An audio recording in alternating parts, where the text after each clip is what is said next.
সুপ্রিয় বন্ধুরা, আজকে আবার অনেক দিন পর তোমাদের সবাইকে ঢাকা গ্রামার স্কুলে স্বাগতম।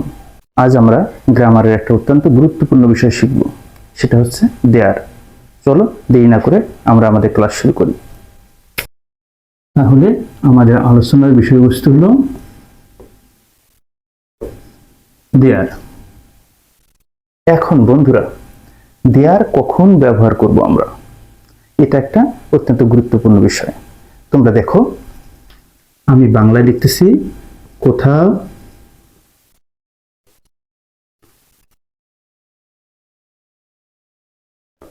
কিছু ছিল অথবা আছে অথবা থাকবে, এ জাতীয় কোনো কিছু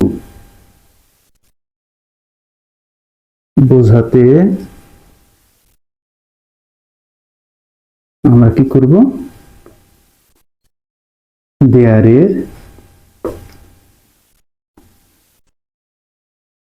ব্যবহার করব। এখন দেয়ার দিয়ে যদি কোনো সেন্টেন্স শুরু হয়, এই ধরনের সেন্টেন্সের স্ট্রাকচার ঠিক এরূপ হয়। দেয়ার,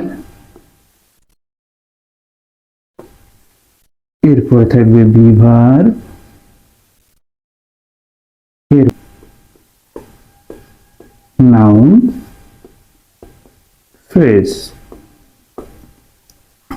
এবার আমরা একটা এক্সাম্পল দেখব, যেমন there are two school in our village. এখানে তোমরা লক্ষ্য করো, সেন্টেন্সের স্ট্রাকচার অনুসারে শুরুতে দেয়ার বসেছে, এখানে আর হলো বিভার, আর এটাকে আমরা কি বলতে পারি? Noun phrase. আশা করি তোমরা এইটুকু কথা বুঝতে পেরেছ। এবার আমরা পরবর্তী বিষয়গুলো দেখব।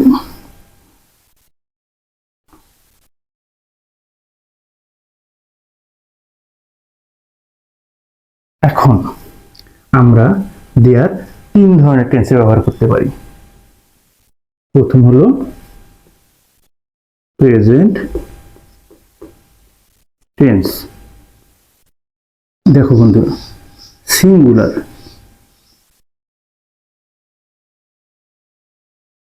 নাউন ফ্রেজ এর ক্ষেত্রে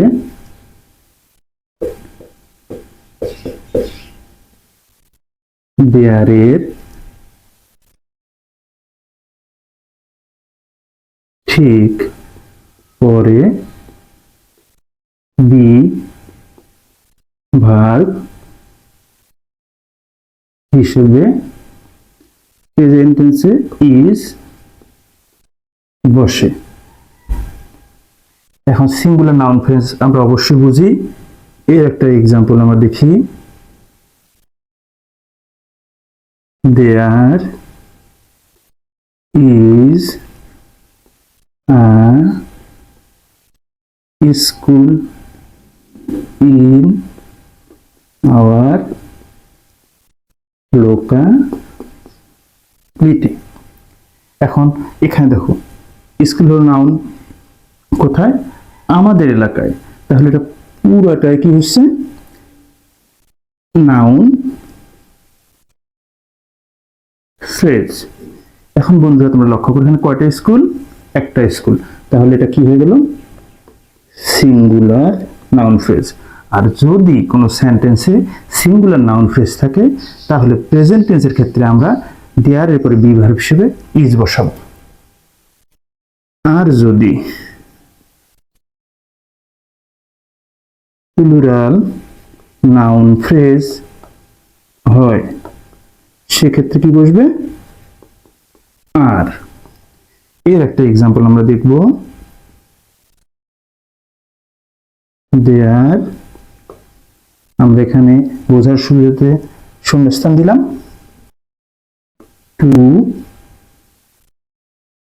স্কুল ইন আওয়ার লোকালিটি।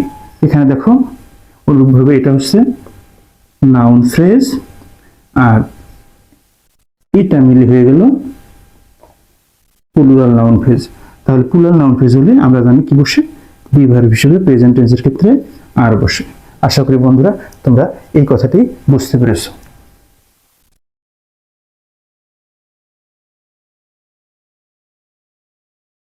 এবার পাস্ট টেন্সের ক্ষেত্রে আমরা কি করব?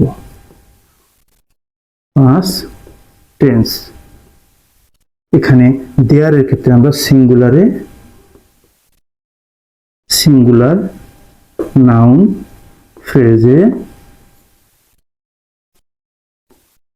ওয়াজ বসাবো, আর প্লুরাল নাউন ফ্রেজে ওয়ার বসাবো। এখন দেখো example, there was a good boy in this area. Singular, এবার আমরা প্লুরাল নাউনে দেখব, there were two good boys in this area. এখানে সিঙ্গুলার নাউন ফ্রেজ, এই কারণে আমরা ওয়াজ বসাইছি, আর এখানে প্লুরাল নাউন ফ্রেজ, এই কারণে আমরা ওয়ার বসাইছি। এবার আমরা ফিউচার টেন্স দেখব।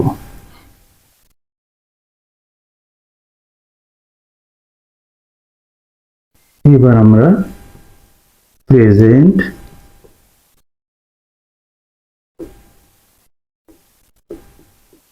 পারফেক্ট এবং পাস্ট পারফেক্ট এ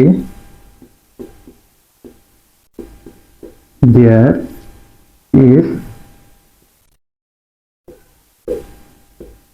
ব্যবহার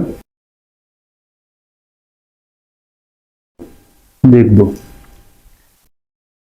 বন্ধুরা এখন মূল কথা হলো, কোথাও কোনো কিছু ছিল বা কোথাও কোনো কিছু আছে, এই জাতীয় বোঝাতে আমরা কি করব? ইন্টারোগেটিভ দেয়ারের ব্যবহার করব।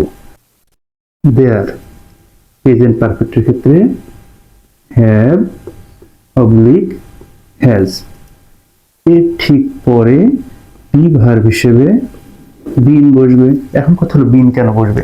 আমরা জানি হ্যাভ হ্যাজ এমনিতেই পারফেক্ট টেন্স, আর হ্যাভ হ্যাজ এর পরে মূল ভার্বের পাস্ট পার্টিসিপল হয়, আর এখানে বি ভার্বের পাস্ট পার্টিসিপল বি, বিং, বিন। পাস্ট পারফেক্ট টেন্সের ক্ষেত্রেও ঠিক অনুরূপভাবে দেয়ার এর পরে হ্যাড ইকুয়াল বিন, এখানে আমরা লিখি বসে, এখানে আমরা লিখি বসে। এখন আমার প্রেজেন্ট পারফেক্ট টেন্সের ক্ষেত্রে যদি করতে যাই,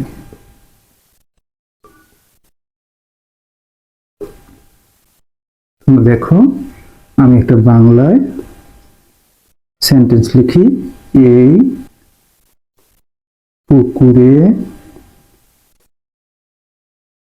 একটি বড় মাছ আছে। যেহেতু আমরা জানি কোথাও কোনো কিছু ছিল, আছে অথবা থাকবে, এই জাতীয় অর্থে আমরা সেন্টেন্স দেয়ার দিয়ে শুরু করি। তাহলে এটাকে যদি আমরা ইংরেজিতে ট্রান্সলেট করি, শুরুতে কি করব? দেয়ার, তারপর হ্যাজ, তারপর বিন। কয়টি মাছ? এ, একটি। বিগ, মাছের ইংরেজি হচ্ছে ফিশ। এরপর হলো ইন দিস পন্ড। ঠিক এভাবে যদি আমরা পাস্ট পারফেক্ট টেন্সে দেয়ারে ব্যবহার করতে যাই, সেক্ষেত্রে আমরা কি করব? দেয়ারের পরে হ্যাড বিন বসাবো।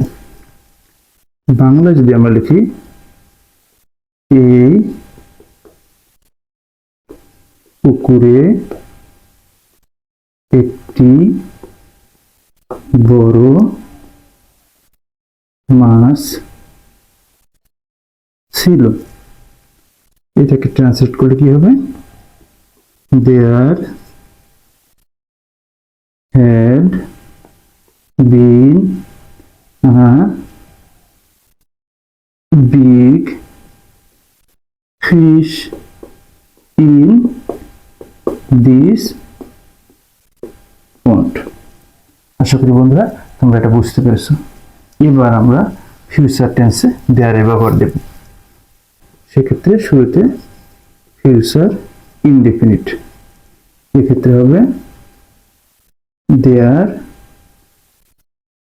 শ্যাল অথবা উইল এর সঙ্গে বি, তারপর বাকি অংশ। আমরা যদি এক্সাম্পল দেখি তাহলে হবে there will be a problem. আর যদি ফিউচার পারফেক্ট টেন্সে দেখি, সেক্ষেত্রে আমরা দেয়ার বসাবো, তারপর শ্যাল হ্যাভ উইল হ্যাভ এর পরে আমরা বিন বসাবো, এরপর বাকি অংশ। Example, there will have been a problem. আশা করি বন্ধুরা তোমরা আমার এই ক্লাসটা দেখে ইন্টারোগেটিভ দেয়ারের ব্যবহার সুন্দরভাবে শিখতে পেরেছো। হ্যাঁ, তোমাদের যদি এই ক্লাসটা ভালো লাগে তোমরা অবশ্যই আমার ঢাকা গ্রামার স্কুলকে সাবস্ক্রাইব করে দেবে। ধন্যবাদ সবাইকে।